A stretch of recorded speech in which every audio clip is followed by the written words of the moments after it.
সুপ্রিয় শিক্ষার্থীবৃন্দ, আসসালামু আলাইকুম। আমি নাসরিন ইসরাত রূপা, সহকারী অধ্যাপক, ব্যবস্থাপনা বিভাগ, হাজী কাশেম আলী মহিলা ডিগ্রি কলেজ, মুক্তাগাছা, ময়মনসিংহ। সুপ্রিয় শিক্ষার্থীবৃন্দ, কেমন আছো তোমরা? আশা করি যে যেখানে আছো ভালো আছো। আমি আল্লাহর রহমতে ভালো আছি। আজ তোমাদের সঙ্গে আমার অনলাইন দ্বিতীয় ক্লাস। এর আগে তোমাদের যা পড়িয়েছিলাম আমার মনে হয়, আশা করি তোমরা ভালো করে সেগুলি পড়েছো। আজকে আমি তোমাদের পড়াবো বাজারজাতকরণ নীতিমালা, অধ্যায় 4, পণ্য পরিকল্পনার উপাদান। আমার আলোচ্য বিষয় হচ্ছে পণ্য কি, ভোগ্যপণ্য কি, শিল্পপণ্য কি, ভোগ্যপণ্য ও শিল্পপণ্যের পার্থক্য, নতুন পণ্যের ব্যর্থতার কারণ। প্রিয় শিক্ষার্থীবৃন্দ, আমি তোমাদের যেহেতু পণ্য পড়াবো, এই পণ্য পড়তে হলে আমার জানতে হবে ক্রেতা এবং ভোক্তাকে। আমি তোমাদেরকে এর আগে ক্রেতা এবং ভোক্তাকে বুঝিয়েছিলাম, আমার মনে হয় তোমাদের মনে আছে। তবুও আমি তোমাদেরকে বলছি ক্রেতা এবং ভোক্তা কে। অনেকেই মনে করে যে ক্রেতা ভোক্তা একই ব্যক্তি, আসলে কি তাই না? ক্রেতা এবং ভোক্তা একই ব্যক্তি নন। ভোক্তা হচ্ছেন তিনি যিনি ব্যক্তিগত বা পারিবারিক ভোগের উদ্দেশ্যে পণ্য সামগ্রী ক্রয় করে থাকে। আর ক্রেতা হচ্ছেন তিনি যিনি ব্যবসায়িক উদ্দেশ্যে পণ্য সামগ্রী ক্রয় করে থাকে। তাহলে আমরা কি বুঝলাম? যে ভোক্তা কি করে? ভোক্তার উদ্দেশ্য কি? তিনি ব্যক্তিগত বা পারিবারিক ভোগের উদ্দেশ্যে পণ্য সামগ্রী ক্রয় করেন। আর ক্রেতা কি করে? তোমার ব্যবসায়িক উদ্দেশ্যে পণ্য সামগ্রী ক্রয় করে থাকেন। এখানে আমরা ছোট্ট একটা উদাহরণ দিতে পারি। মনে করো আমি যখন আমার ব্যক্তিগত বা পরিবারের ভোগের জন্য কাপড় ক্রয় করব, তখন আমি হচ্ছি ভোক্তা। আবার একই ব্যক্তি আমি যখন বেশি পরিমাণ কাপড় ক্রয় করে সেই কাপড় দিয়ে তোমার নতুন কোনো কিছু বানাবো বা আরো লাভের উদ্দেশ্যে অন্য কোথাও বিক্রি করব, তখন আমি হব ক্রেতা। বুঝতে পেরেছো নিশ্চয়? ক্রেতা এবং ভোক্তাকে। ভোক্তা হচ্ছেন তিনি যিনি ব্যক্তিগত বা পারিবারিক উদ্দেশ্যে পণ্য সামগ্রী ক্রয় করেন। আর ক্রেতা কি করেন? ব্যবসায়িক উদ্দেশ্যে পণ্য ক্রয় করেন। তাহলে এটুকু বুঝেছো নিশ্চয়? এখন আমি আসল জায়গায় যাই, সেটা হচ্ছে কি পণ্য কি। পণ্য কি? পণ্য হচ্ছে এমন কোনো বস্তু যা তোমার দৃশ্যমান, অদৃশ্যমান হতে পারে, সেবা সামগ্রীও হতে পারে। তাহলে পণ্য কি? পণ্য হচ্ছে এমন কোনো বস্তু বা সেবা যা তোমার মানুষের অভাব বা প্রয়োজন মিটিয়ে থাকে। আমরা এটা আরেকটু সুন্দর করে ব্যাখ্যা করতে পারি। সেটা হচ্ছে পণ্য হচ্ছে দৃশ্যমান, অদৃশ্যমান কোনো বস্তুর গুণাবলীর সেট, যেখানে তোমার মৌলিকীকরণ, রং, গুণ, ব্র্যান্ড ইত্যাদি বিষয় অন্তর্ভুক্ত থাকে। এখন তোমরা বলতে পারো যে ম্যাডাম সেবা কি? সেবাকে কেন পণ্য বলা হলো ম্যাডাম? সেবাকে আমরা পণ্য বলবো এজন্য যে সেবা, আমরা ডাক্তারের যে সেবা, উকিলের সেবা, তারপরে তোমার সেলুন থেকে যে সেবা পাই, লন্ড্রি থেকে যে সেবা পাই, সেগুলোও কিন্তু তোমার পণ্য বলা হয়। তাহলে আমরা এখানে বলেছি যে সেবাকে আমরা পণ্য বলেছি কেন? যে আমরা যে ডাক্তারের কাছ থেকে সেবা পাই, উকিলের কাছ থেকে সেবা পাই, লন্ড্রি, তারপরে তোমার সেলুন, এগুলো সেবা কিন্তু পণ্য। এই পণ্য কিন্তু তোমার দৃশ্যমান নয়, এই পণ্য হচ্ছে তোমার অদৃশ্যমান। সেজন্য এখানে আমরা সংজ্ঞায় বলেছি দৃশ্যমান এবং অদৃশ্যমান বস্তুকে পণ্য বলা হয়। এখানে বোঝাতে যে আমি তোমাদেরকে দুইটা জিনিস একটু অন্যরকম বলেছিলাম। সেটা হচ্ছে তোমার মৌলিকীকরণ বলেছি, ব্র্যান্ড বলেছি। এখন তোমরা বলতে পারো যে ম্যাডাম মৌলিকীকরণ কি? মৌলিকীকরণ হচ্ছে কোনো পণ্যকে তোমার ভালো রাখার জন্য যে বাহিরের যে তোমার একটা আবরণ থাকে বা ভোক্তাকে তোমার নিকট আকর্ষণীয় করে তোলার জন্য, পণ্যের মান ঠিক রাখার জন্য যে বাহিরের যে আবরণ সেটাকে বলা হয় মৌলিকীকরণ। তাহলে মৌলিকীকরণ কি তোমরা বুঝেছ? মনে হয় বুঝেছ। মৌলিকীকরণ হচ্ছে কোনো পণ্য গুণাগুণ ঠিক রাখার জন্য, পণ্যকে আকর্ষণীয় করে তোলার জন্য যে বাহিরে যে আবরণ ব্যবহার করা হয় সেটা হচ্ছে মৌলিকীকরণ। আর এখানে আমরা পণ্য কি বলতে যে আরেকটা জিনিস বলেছি, ব্র্যান্ড। ব্র্যান্ড কি? ব্র্যান্ড হচ্ছে কোনো একটা পণ্যকে তোমার অন্য একটা কোম্পানির পণ্য থেকে পৃথক করার জন্য যে চিহ্ন, সংকেত, নাম ব্যবহার করা হয় তাকে বলা হয় ব্র্যান্ড। ব্র্যান্ড কি? ব্র্যান্ড হচ্ছে কোনো একটা পণ্যকে অন্য একটা কোম্পানির পণ্য থেকে পৃথক করার জন্য যে নাম, চিহ্ন, সংকেত ব্যবহার করা হয় তাকে বলা হয় ব্র্যান্ড। এখন উদাহরণ হিসাবে আমি বলতে পারি, অনেকেই আমরা কি করি, লাক্স সাবান ব্যবহার করি, তাই না? সেই লাক্স সাবানের তোমার বাহিরের একটা আবরণ থাকে, প্যাকেট থাকে, সেই বাহিরের আবরণ বা প্যাকেটটাকে বলা হয় মৌলিকীকরণ। এবং আমরা যদি একটু খেয়াল করি তাহলে একটা চিহ্ন দেখতে পারবো, দেখবে একটা ইউ, মোটা করে একটা ইউ লেখা আছে, সেই ইউর ভিতরে সুন্দর ছোট ছোট ফুল দেওয়া আছে। সেই ইউটার মানে কি? এটা হচ্ছে ইউনিলিভার কোম্পানির পণ্য। আবার আমরা এও আরেকটা উদাহরণ টানতে পারি, সেটা হচ্ছে সেঞ্চুরি। সেঞ্চুরির পণ্য তোমার দেখবে, সেঞ্চুরির পণ্যের গায়ে একটা পাতা দেওয়া থাকে, ঠিক আছে? আমি যদি তোমার ক্লাসে থাকতাম তাহলে এই পাতাটা দেখাতে পারতাম, এখন আঁকতে পারছি না, বলে দুঃখিত। সেঞ্চুরির পণ্যেও একটা পাতা থাকে, সেটা দিয়ে বোঝা যায় যে এটা সেঞ্চুরির পণ্য বা ব্র্যান্ডের পণ্য। বুঝতে পেরেছো সবাই? তাহলে এখন আমি বলতে পারি পণ্যটা কি? পণ্য হচ্ছে এমন একটি বস্তু যা দৃশ্যমান হতে পারে, অদৃশ্যমান হতে পারে। পণ্যের একটি বিনিময় মূল্য থাকে বা অর্থনৈতিক মূল্য থাকে। এটার মানেটা কি? যে আমরা যে পণ্য কিনি সেই পণ্য কি এমনি এমনি দেয় না, বিক্রেতা কিন্তু আমাদেরকে পণ্যটা এমনি দেয় না, তার বিনিময়ে আমরা তাদেরকে কি করি, পণ্যের বিনিময়ে তাদেরকে টাকা দিয়ে থাকি। তাহলে এটাই হচ্ছে তোমার পণ্যের অর্থনৈতিক মূল্য।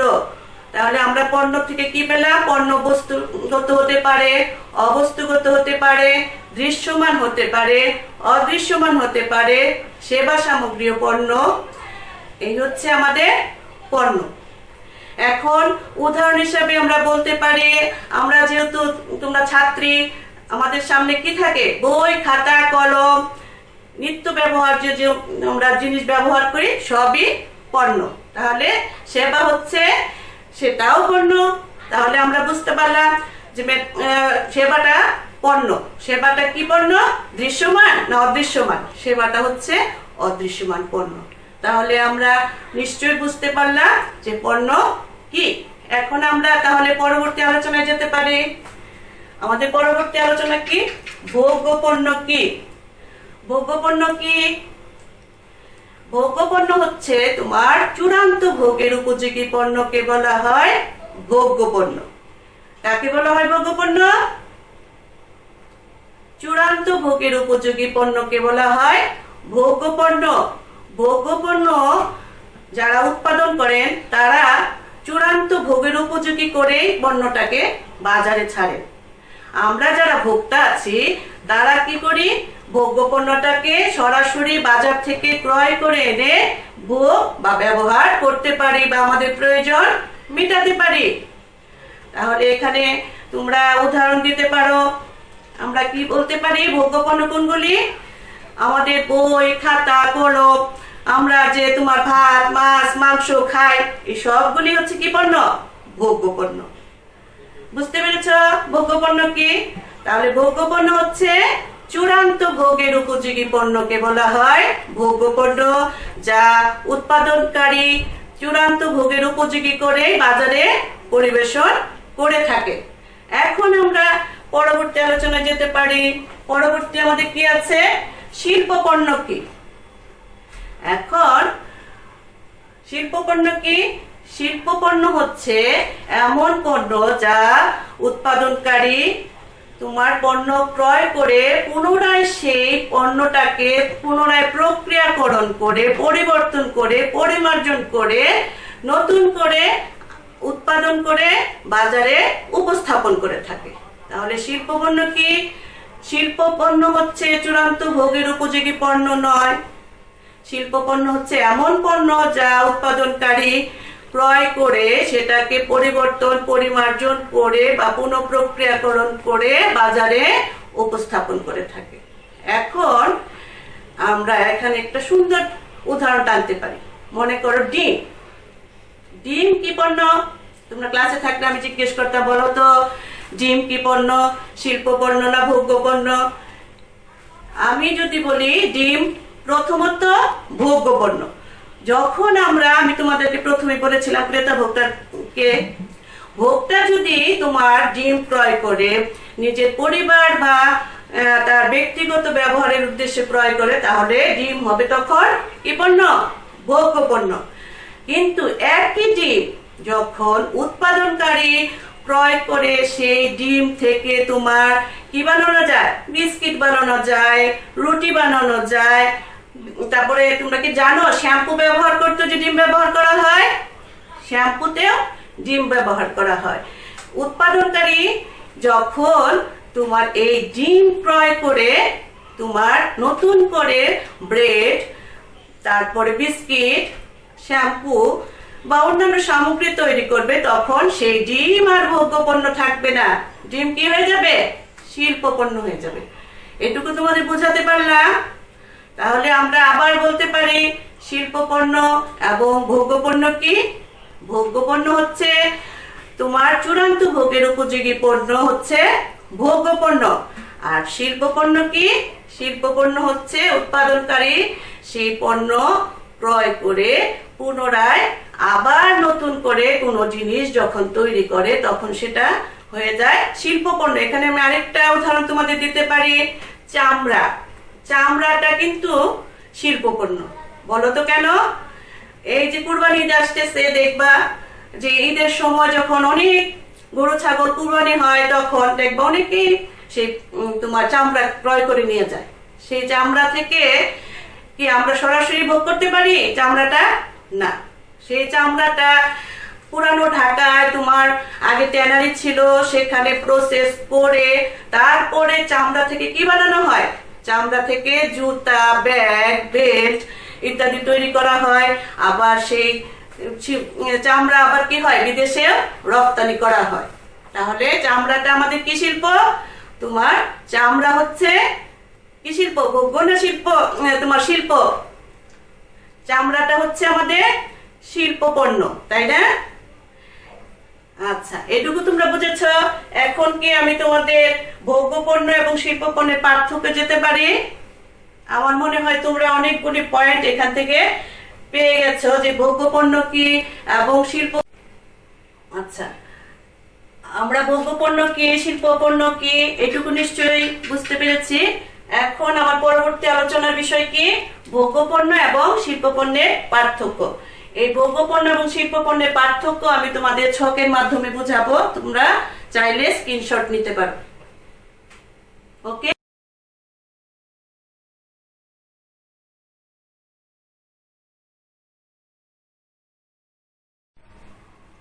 আচ্ছা, এখন আমাদের আলোচনার বিষয় কি? ভোগ্য পণ্য এবং শিল্প পণ্যের পার্থক্য। আমরা ভোগ্য পণ্য কি এবং শিল্প পণ্য কি এটা যেহেতু বুঝে ফেলেছি মনে হয়, তাহলে পার্থক্যটা আমাদের কাছে সহজ হয়ে যাবে। আমি এখানে একটা ছক দেখিয়েছি তোমাদেরকে বোঝানোর জন্য ভোগ্য পণ্য এবং শিল্প পণ্যের পার্থক্য। আমার মনে হয় তোমাদের যদি একটু বুঝতে সমস্যা হয়, যেহেতু অনলাইন ক্লাস, বোর্ডটা ছোট, তোমরা মনে হয় ভালো করে দেখতে পাচ্ছ না, আমি তোমাদেরকে ছবি তুলে পাঠিয়ে দিয়েছি, তোমরা ইচ্ছা করলে বাসায় দেখতে পারবে। ঠিক আছে? এখন দেখো ভোগ্য পণ্য এবং শিল্প পণ্যের পার্থক্যের প্রথম পয়েন্টটা কি? ক্রয়ের উদ্দেশ্য। আমরা কিন্তু সংজ্ঞায় বলেছি যে ভোগ্য পণ্য কিসের উদ্দেশ্যে ক্রয় করা হয়? ব্যক্তিগত এবং পারিবারিক ভোগের উদ্দেশ্যে। তাহলে ভোগ্য পণ্য ক্রয়ের উদ্দেশ্যটা কি? ব্যক্তিগত ব্যবহার বা পারিবারিক ব্যবহার করার জন্যই, পরিবারের প্রয়োজনেই ভোগ্য পণ্য ক্রয় করা হয়। তাহলে এখানে আমরা ভোগ্যপণ্য ক্রয়ের উদ্দেশ্য কি? ব্যক্তিগত এবং পারিবারিক ব্যবহারের উদ্দেশ্য। আর শিল্পপণ্য কি? শিল্পপণ্য ক্রয়ের উদ্দেশ্যটা হচ্ছে উৎপাদনকারী কি করে? পুনরায় উৎপাদন কাজে ব্যবহার করার জন্য শিল্পপণ্য ক্রয় করে থাকে। তাহলে এখানে উদ্দেশ্যগত পার্থক্যটা কি? তোমার ক্রয়ের উদ্দেশ্যটা কি? ব্যক্তিগত এবং পারিবারিক উদ্দেশ্য হচ্ছে ভোগ্যপণ্য, আর শিল্পপণ্যের হচ্ছে তোমার পুনরায় উৎপাদন করে লাভবান হওয়ার জন্য শিল্পপণ্য ক্রয় করা হয়। 2 নাম্বার পয়েন্ট হচ্ছে তোমার ক্রয়ের পরিমাণ। ক্রয়ের পরিমাণ হচ্ছে তোমার ভোগ্যপণ্যের ভোক্তারা একসাথে তোমার স্বল্প পরিমাণ পণ্য ক্রয় করে থাকে। আমরা যারা ভোক্তা তারা পণ্য সামগ্রী কি করি? স্বল্প পরিমাণ বা অল্প পরিমাণ ক্রয় করি, কিন্তু বারবার কিনি, তাই না? কারণ কি? ভোগ্যপণ্যের তোমার বিক্রেতারা দেখা যায় কি আমাদের বাসার কাছে দোকান অবস্থিত, সেই জন্যই আমরা কি করি? একসাথে বেশি পরিমাণ পণ্য ক্রয় না করে অল্প অল্প পণ্য বারবার ক্রয় করে থাকি। আর শিল্প পণ্যের উৎপাদক বা ব্যবসায়ীরা কি করেন? বারবার পণ্য ক্রয় করেন না, তারা একসাথে কি করেন? অধিক পরিমাণ পণ্য সামগ্রী ক্রয় করে থাকেন। তাহলে আমরা এখানে 2টা পয়েন্ট তোমাদের সঙ্গে আলোচনা করলাম। প্রথমটা হচ্ছে ক্রয়ের উদ্দেশ্য, 2 নম্বরটা হচ্ছে ক্রয়ের পরিমাণ। ভোগ্যপণ্য ক্রয়ের উদ্দেশ্যটা কি? ব্যক্তিগত এবং পারিবারিক ভোগের উদ্দেশ্যে, আর শিল্পপণ্য হচ্ছে পুনরায় উৎপাদন কাজে ব্যবহারের জন্য। 2 নাম্বার হচ্ছে তোমার আমরা বলেছি ক্রয়ের পরিমাণ। ভোগ্যপণ্যের ক্রয়ের পরিমাণ কি? বেশি না কম? কম। আর শিল্পপণ্যের উৎপাদক বা ব্যবসায়ীরা কি কম পরিমাণ ক্রয় করে? না, একসাথে অধিক পরিমাণ পণ্য ক্রয় করে থাকে। 3 নাম্বার কি? বন্টন প্রণালী। এই বন্টন প্রণালী জিনিসটা কি তোমরা ক্লাসে থাকলে হয়তো আমাকে জিজ্ঞেস করতে, ম্যাডাম বন্টন প্রণালী কি? আচ্ছা, বন্টন প্রণালীটা হচ্ছে উৎপাদক যখন পণ্য সামগ্রী উৎপাদন করে, আমরা কি উৎপাদকের কাছ থেকে পণ্য সামগ্রী কিনে নিয়ে আসি? না, উৎপাদক পণ্য সামগ্রী উৎপাদন করে, তারপর অনেক হাত বদল করে সবশেষে আমরা যারা ভোক্তা আমাদের কাছে পণ্য সামগ্রী আসে। এখানে আমরা বলতে পারি ভোগ্যপণ্যের বন্টন প্রণালী প্রথমে থাকে উৎপাদক, তারপরে থাকে তোমার এজেন্ট বা ডিলার, তারপরে থাকে তোমার পাইকারি ব্যবসায়ী, তারপরে খুচরা ব্যবসায়ী, সর্বশেষ হচ্ছে আমরা যারা ভোক্তা। তাহলে ভোগ্যপণ্যের বন্টন প্রণালী এখানে কি বলা হয়েছে? পরোক্ষ বা দীর্ঘ। এখন বুঝতে পেরেছো কেন দীর্ঘ বলা হয়েছে? যে উৎপাদক প্রথমে, তারপরে তোমার এজেন্ট বা ডিলার, তারপরে পাইকারি ব্যবসায়ী, তারপরে খুচরা ব্যবসায়ী, সর্বশেষ আমরা যারা ভোক্তা তাদের কাছে পণ্য আসে। সেই জন্য ভোগ্যপণ্যের বন্টন প্রণালী কি হয়? দীর্ঘ হয়। আর তোমার এখানে শিল্প পণ্যের বন্টন প্রণালী কি বলেছে? প্রত্যক্ষ বা সংক্ষিপ্ত। কেন বলা হয়েছে? যে শিল্প পণ্যের যে উৎপাদক ওনারা তোমরা একটা নির্দিষ্ট ভৌগোলিক এলাকায় অবস্থান করে, তারা কি করে? উৎপাদকের কাছ থেকে প্রত্যক্ষ অর্থ কি? সরাসরি বা সেখানে যে তোমার পণ্য সামগ্রী ক্রয় করে থাকে, সেই জন্য তোমার বন্টন প্রণালী বলা হয়েছে উৎপাদক এবং তারপরে ক্রেতা। সেই জন্য তোমার শিল্প পণ্যের তোমার বন্টন প্রণালীটা কেমন? সংক্ষিপ্ত হয় এবং প্রত্যক্ষ হয়। তাহলে আমরা বন্টন প্রণালী প্রত্যক্ষ এবং পরোক্ষ বা দীর্ঘ বা স্বল্প বা সংক্ষিপ্ত কেন বললাম বুঝতে পেরেছো নিশ্চয়? আচ্ছা, তারপরে আছে তোমার স্থায়িত্ব। এখানে স্থায়িত্বকাল ভোগ্যপণ্যের কেমন? ভোগ্যপণ্যের স্থায়িত্বকাল কম। কেন? ভোগ্যপণ্য আমরা বলতে কোনগুলি বলেছি? আমাদের খাদ্য সামগ্রী, আমরা যে তরি তরকারি খাই, মাছ মাংস, এগুলি হচ্ছে তোমার ভোগ্যপণ্য। এগুলি আমরা কি করি? খাওয়ার শেষ, তোমার স্থায়িত্বকালও শেষ। আর এখানে তোমার শিল্পপণ্য, শিল্পপণ্যের উদাহরণ আমরা কি দিয়েছিলাম? শিল্পপণ্য তোমার আমরা যে জুতা ব্যবহার করি, বেল্ট ব্যবহার করি, এগুলিকে আমরা বলেছিলাম শিল্পপণ্য। চামড়া থেকে তোমার যে পণ্য হয় সেটাকে বলেছি শিল্পপণ্য। তাহলে আমরা যে জুতা বা বেল্ট ব্যাগ ব্যবহার করি সেগুলি স্থায়িত্বকাল নিশ্চয়ই তোমার আমাদের খাদ্য সামগ্রীর চাইতে বেশি, সেই জন্য তোমার শিল্প পণ্যের স্থায়িত্বকাল বেশি আর ভোগ্য পণ্যের স্থায়িত্বকাল কম। তারপরে 6 নম্বর পয়েন্ট কি বলেছি, একক মূল্য। ভোগ্য পণ্যের মূল্য কেমন? ভোগ্য পণ্যের মূল্য কম। আমরা 2 টাকা দিয়েও কিন্তু ভোগ্য পণ্য ব্যবহার করতে পারি। একটা ছোট উদাহরণ দিতে পারি। কেন বললাম 2 টাকা? আমরা বা 1 টাকাও আছে। আমরা যে চকলেট খাই বাচ্চারা, বা আমরা বড়রা অনেক সময় চকলেট খাই, আমি অনেক চকলেট খাই। তাহলে 1 টাকা বা 2 টাকা দামে চকলেট, সেটার দাম কম, তাই না? সেজন্য বলা হয়েছে যে ভোগ্য পণ্যের একক প্রতি মূল্য কম, কিন্তু শিল্প পণ্যের একক প্রতি মূল্য কি কম না বেশি? বেশি। শিল্প পণ্য একক প্রতি মূল্য বেশি। তারপরে আছে তোমার বিক্রয়োত্তর সেবা। এটা আরেকটা জিনিস, এটাও তোমাদের কাছে নতুন মনে হচ্ছে যে বিক্রয়োত্তর সেবাটা কি। ভোগ্য পণ্যের এখানে বলা হয়েছে যে কতিপয় পণ্য ছাড়া, এখানে একটা উদাহরণ দেওয়া হয়েছে টিভি, ফ্রিজ, এই কিছু পণ্য ছাড়া অধিকাংশ ভোগ্য পণ্যের ক্ষেত্রে বিক্রয়োত্তর সেবা দেওয়া হয় না। এই বিক্রয়োত্তর সেবা মানে কি, আমরা টিভি ফ্রিজ কিনতে যে টিভি ফ্রিজের তোমার জিজ্ঞেস করি যে কয় বছর চলবে, তারপরে খুচরা যন্ত্রপাতি দেওয়া হবে কিনা, এমন কিছু কিছু কথা আমরা জিজ্ঞেস করে থাকি, তাই না? এই কয়েকটা জিনিস ছাড়া বাকি ভোগ্য পণ্যের ক্ষেত্রে কি বিক্রেতা আমাদেরকে কি সেবা দেয়? বিক্রয়োত্তর সেবা মানে কি, বিক্রয়ের পরে ভাই আমরা কি বলি যে ভাই জিনিসটা কিন্তু পছন্দ না হলে, ভালো না লাগলে কিন্তু ফেরত নেবে? নেয় না। এই জন্য বলা হয়েছে বিক্রয়োত্তর সেবা ভোগ্য পণ্যের বেলায় কয়েকটা জিনিস ছাড়া বাকি ক্ষেত্রে ভোগ্য পণ্যের বেলায় বিক্রয়োত্তর সেবা নেই। আর শিল্প পণ্য ক্রয়ের ক্ষেত্রে বলা হয়েছে ক্রেতা বিক্রেতার নিকট থেকে বিক্রয়োত্তর সেবা প্রত্যাশা করে। কি ধরনের বিক্রয়োত্তর সেবা প্রত্যাশা করে? যেহেতু শিল্প পণ্যের দাম বেশি, তোমার শিল্প পণ্য তোমার অধিক পরিমাণ কিনতে হয়, সেই জন্য শিল্প পণ্যের ক্রেতা বিক্রেতার কাছ থেকে কিছু বিক্রয়োত্তর সেবা প্রত্যাশা করে। কি ধরনের বিক্রয়োত্তর সেবা পছন্দ করে? কিস্তিতে মূল্য পরিশোধ, মানে তুমি যে তোমার শিল্প পণ্যের যে ক্রেতা পণ্য কিনবে, উনি তোমার বিক্রেতাকে একসাথে মূল্য পরিশোধ করতে অপারগ হয় অনেক সময়। তারপরে তোমার খুচরা যন্ত্রপাতি নিশ্চয়তা চায়, সংস্থাপন খরচ চায়, এই সমস্ত জিনিস শিল্প পণ্যের ক্ষেত্রে চায়। সেই জন্য এটাকে বলা হয় বিক্রয়োত্তর সেবা। তাহলে আমরা ভোগ্য পণ্য এবং শিল্প পণ্যের পার্থক্য আমি মনে হয় তোমাদের বোঝাতে পেরেছি। তবু আরেকবার একটু পয়েন্টগুলি দেখো। প্রথমে কি বলেছি, 1 নাম্বার ক্রয়ের উদ্দেশ্য। ভোগ্য পণ্য ক্রয়ের উদ্দেশ্য কি? ভোগ্য পণ্য ক্রয়ের উদ্দেশ্য হচ্ছে ব্যক্তিগত এবং পারিবারিক ভোগের উদ্দেশ্যে ক্রয় করা। আর শিল্প পণ্য ক্রয়ের উদ্দেশ্য হচ্ছে পুনরায় উৎপাদন কাজে ব্যবহার করে অধিক মুনাফা অর্জন করা। 2 নাম্বার ক্রয়ের পরিমাণ। ভোগ্য পণ্যের ভোক্তারা একসাথে কি বেশি পরিমাণ পণ্য ক্রয় করে না, স্বল্প পরিমাণ পণ্য ক্রয় করে। তারপরে তোমার হচ্ছে শিল্প পণ্য, শিল্প পণ্যের উৎপাদক বা ব্যবসায়ী একসাথে তোমার অধিক পরিমাণ পণ্য ক্রয় করে। 3 নাম্বার বলেছি বন্টন প্রণালী। এখন তোমাদের কাছে বন্টন প্রণালী নিশ্চয়ই সহজ হয়ে গেছে। বন্টন প্রণালী কি?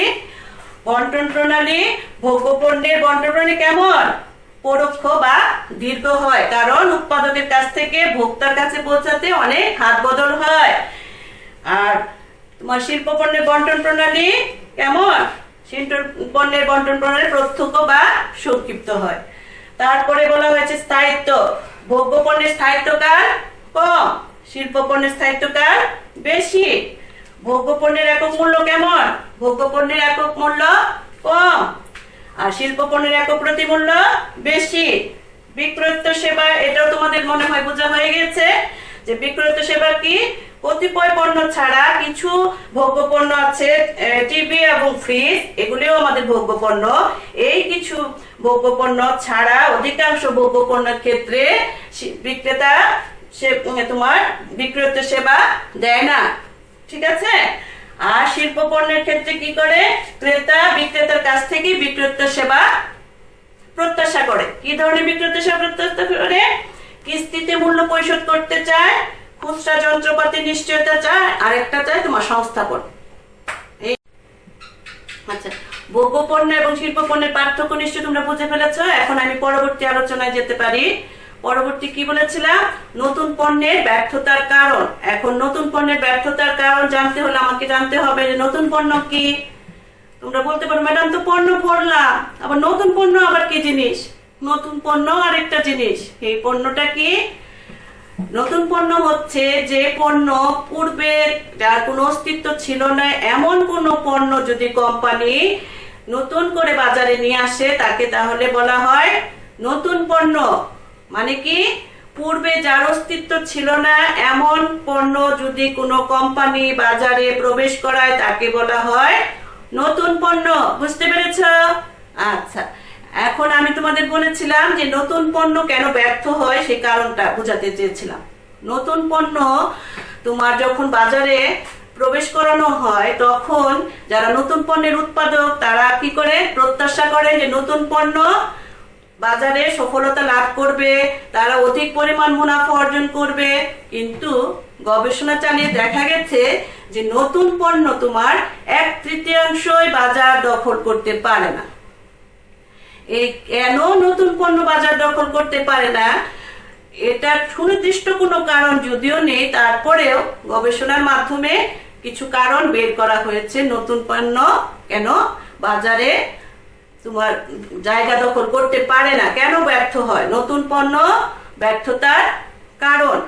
আচ্ছা, এখন আমি তোমাদের কয়েকটা পয়েন্ট বলছি। নতুন পণ্য ব্যর্থতার প্রথম কারণ হচ্ছে অপর্যাপ্ত বাজার গবেষণা। মানে কি, নতুন পণ্য যখন বাজারে ছাড়া হয় তখন নতুন পণ্যের যে উৎপাদক ওনাদের প্রথমত কর্তব্য হচ্ছে কি, ওনাদের প্রথম কর্তব্য হচ্ছে ভোক্তা বা ক্রেতা রুচি, অভ্যাস, প্রয়োজন, চাহিদা এগুলি বুঝে পণ্য বাজারে ছাড়তে হবে। কিন্তু দেখা যায় যে নতুন পণ্যের উৎপাদক তোমার ভ্রান্ত গবেষণার উপর ভিত্তি করে তোমার বাজারে পণ্য ছেড়ে দেয়, কিন্তু দেখা যায় যে নতুন পণ্য বাজারে টিকে থাকতে পারে না। এ হচ্ছে 1 নাম্বার কারণ, হচ্ছে কি অপর্যাপ্ত বাজার গবেষণা। 2 নাম্বার হচ্ছে নিম্নমানের পণ্য। নতুন পণ্য যখন বাজারে প্রবেশ করানো হয় তখন আমি বলেছি যে 1/3 পণ্যই কিন্তু ব্যর্থ হয়। এর আরেকটা কারণ কি, তোমার নিম্নমান। বাজারে আমরা যারা পণ্য কিনি তারা কিন্তু পণ্যের গুণমান বিচার করেই কিন্তু পণ্য সামগ্রী ক্রয় করে থাকি। এখন পণ্য যদি নিম্নমানের হয় তাহলে কি আমরা সেটা দ্বিতীয়বার ক্রয় করি?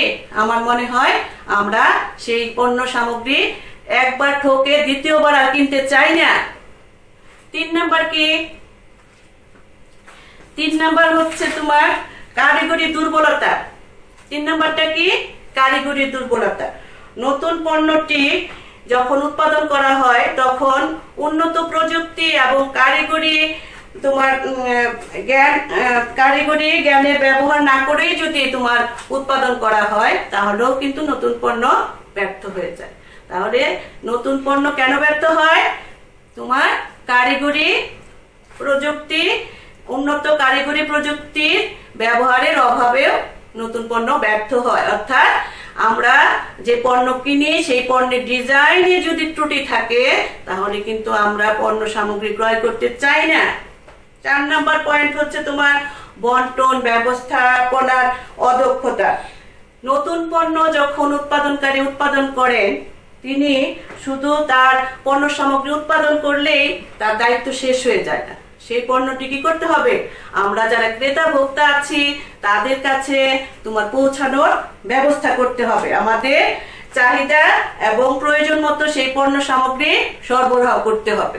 কিন্তু দেখা যায় যে অনেক উৎপাদক কি করে, তোমার বন্টন ব্যবস্থাপনার তোমার ত্রুটি থেকে যায়। আমরা তো বন্টন প্রণালী বলেছিলাম, সেই বন্টন প্রণালী তোমার বা বন্টন ব্যবস্থা ত্রুটির কারণেও তোমার কি হয়, নতুন পণ্য ব্যর্থ হয়ে যায়। এখানে তোমার 5 নম্বর একটা পয়েন্ট আছে, প্রসার কার্যক্রমে ত্রুটি। প্রসার কার্যক্রম ত্রুটি কি? প্রসার কার্যক্রমের মাধ্যমে কি করা হয়, ক্রেতাদেরকে নতুন পণ্য সম্পর্কে অভিহিত করা হয়, নতুন পণ্য সম্পর্কে তোমার ক্রয় করার জন্য উদ্বুদ্ধ করা হয়। কিন্তু এই প্রসার মানে কি, আমরা যে পণ্য কিনবো আমাদেরকে প্রচার করে জানাতে হবে না? সেই প্রচার কার্যে যদি তোমার প্রসার কার্যে যদি কোনো ত্রুটি থাকে তাহলেও নতুন পণ্য বাজার দখল করতে পারে না, বা নতুন পণ্য কি হয়, ব্যর্থ হয়ে যায়। তারপরে তোমার আছে অসময়ে পণ্যের আত্মপ্রকাশ। এই জিনিসটা কি, নতুন পণ্য যখন বাজারে ছাড়া হয় যখন যেই পণ্য যখন যে সিজন, সেই সিজনে পণ্য কিন্তু বাজারে ছাড়া উচিত। এখন মনে করো এখন কি কাল, গরমকাল, তাই না? গ্রীষ্মকাল চলে গেছে, এখন বর্ষাকাল, তবুও এখন কিন্তু অনেক গরম। এখন কি আমরা শীতের পণ্য ব্যবহার করি? না। তাহলে যদি কোনো তোমার উৎপাদনকারী তোমার শীতের তোমার শুরুতে যদি গরমের কাপড় রাখে, আবার গরমকালে যদি শীতের কাপড় রাখে, তাহলে কিন্তু পণ্য চলবে না। এই যে তোমার অসময়ে পণ্যের আত্মপ্রকাশ করলেও পণ্যটা বাজার দখল করতে পারে না। আরেকটা পয়েন্ট হচ্ছে তোমার অধিক মূল্য। এই অধিক মূল্য আমরা যারা ক্রেতা বা ভোক্তা হচ্ছে, তারা তোমার আমাদের প্রত্যাশিত মূল্য কেমন চাই, যে আমরা একটু মোটামুটি আমাদের ক্রয় সামর্থ্যের মধ্যে আমরা পণ্য সামগ্রী ক্রয় করব। কিন্তু পণ্যের মূল্য যদি বেশি থাকে, তাহলে কি আমরা পণ্য সামগ্রী ক্রয় করতে পারি না। তাহলে পণ্যের মূল্য যদি বেশি থাকে, অধিকাংশ ভোক্তা যদি সেই পণ্য ক্রয় করতে না পারে, তাহলেও পণ্য কি হয়, নতুন পণ্য ব্যর্থ হয়ে যায়। তাহলে আমরা এখানে কয়েকটা পয়েন্ট তোমাদের আলোচনা করলাম। নতুন পণ্যের ব্যর্থতার কারণ, প্রথমটা কি বলেছি, অপর্যাপ্ত বাজার গবেষণা। 2 নাম্বার বলেছি নিম্নমানের পণ্য। 3 নাম্বার বলেছি কারিগরি অদক্ষতা, দুর্বলতা। 4 নাম্বার বলেছি তোমার বন্টন ব্যবস্থার অদক্ষতা। 5 নাম্বার তোমার প্রসার কার্যের ত্রুটি। 6 নাম্বার বলেছি অসময়ে পণ্যের আত্মপ্রকাশ, এবং 7 নাম্বার বলেছি অধিক মূল্য। তোমরা নিশ্চয়ই বুঝতে পেরেছ। আচ্ছা, আমার ক্লাস যদি তোমাদের ভালো লাগে, তাহলেই আমি এই অনলাইন ক্লাস আমার সার্থক হবে। আমি চাই তোমরা ভালো করে ক্লাসে বাসায় মনোযোগ দিয়ে, যে কয়দিন কলেজ বন্ধ থাকবে, বাসায় মনোযোগ দিয়ে পড়বে। কোনো সমস্যা হলে আমাকে মোবাইল করে জানাবে। আজ এ পর্যন্তই। আশা করি তোমরা সবাই ভালো থাকবে, সুস্থ থাকবে, আমাদের জন্য দোয়া করবে, আমরা যেন আবার পুনরায় তোমাদের ক্লাসে এসে সুন্দর করে ক্লাসে বুঝিয়ে দিতে পারি। আমাদের জন্য দোয়া করবে, আমরাও তোমাদের জন্য দোয়া করি। আল্লাহ হাফেজ।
you